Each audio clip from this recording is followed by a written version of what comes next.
I think Oregon has the potential to be the most college football playoff ready team when they arrive in that field of 12. Okay? Now, here's my thing. I can tell you how strong you are by nature of the weight that you're repping. Okay? So, Oregon, look at what they're going to finish with here. You just beat Iowa. Okay? So, you did a little extra heavy lift there at Iowa, by the way.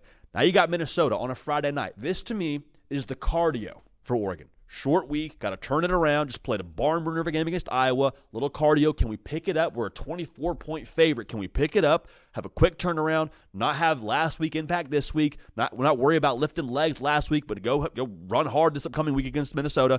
I think that's going to be a really good test for them. But here's where I think it gets really interesting for Oregon. You play USC. You play Washington to finish. USC, I would imagine, will be ranked when you play them, assuming they get past Iowa, which is a big assumption.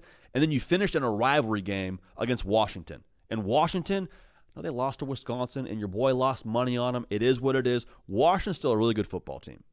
Assuming they get a healthy offensive look, they're going to be a good opponent for you. So going back to this whole metaphor, Oregon is continuing to ramp up in the level of weight they're lifting here. So by the time they get to the college football playoff, I don't think Oregon's playing in the Big Ten title game, but they'll have lifted some pretty heavy weight by the time they get to that first playoff game. Like, I'm going to get to see what the firepower is, what the upper body looks like for Oregon when they go toe-to-toe with USC, and USC is a team that's going to score. I'm going to get a good chance to see what the mental fortitude is to play a rivalry game the last week of the regular season, how strong you are there to push through and find a way to ultimately lock up your college football playoff status. And if that's the case and they do miss the Big Ten title game, like it looks like they might right now, guess what? You get your bye out of the way. Get your little rest day in, get your chance to get your bearings about yourself, and then you're probably hosting a college football playoff game, y'all.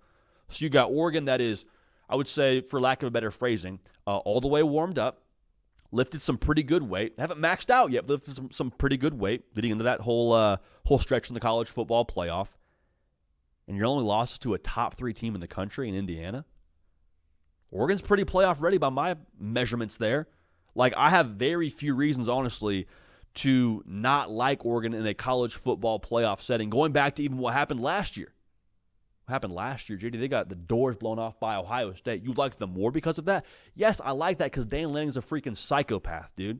If you don't believe me, go watch that clip of him post-game against Penn State where he looks like he's about to just get out of the freaking blocks in the Kentucky Derby. It's like a horse just ready to freaking roll. It's like, damn, the game's over. Neither here nor there. Can't you just see, though, with this script, Oregon finishing the season against that competition, being warmed up, missing the Big Ten title game, hosting a college football playoff game in Autzen, which in and of itself would be phenomenal. Can't you just see a clip from the Oregon social team in their cinematic recap after a college football playoff win in the first round, Dan Lanning in the team room, showing the boys a little Nat Geo of great white sharks breaching. Boys, this is us. This is us. Started from the bottom here, up from the depths. The Ohio State lost last year. The Indiana lost this year, up from the depths. And then we breach at just the right time. We attack our prey and we kill. Dan Lanning, I think, will be verbatim what he says to his football team. Couldn't you just see that? Like, Dan Lanning doesn't waste anything. I've said it multiple times. I'll say it again. He doesn't waste anything. He doesn't waste losses. He doesn't waste bye weeks. He doesn't waste the failure of last year. I don't think he would waste last year's college football playoff experience. And I think they'd be better for it in this spot. So the thought that I settle on here, Oregon could kind of be what Notre Dame was last year in the playoff, in my estimation. First round host a game, super talented team, kind of under the radar. You talk about your Georgias and your Alabamas, you talk about Ohio States, and they all deserve that discussion. Do not get it twisted. But then Oregon rolls into the college football playoff with one of the most talented rosters, with one of the most psychopathic head coaches, and say, all right, 4-game season, let's roll.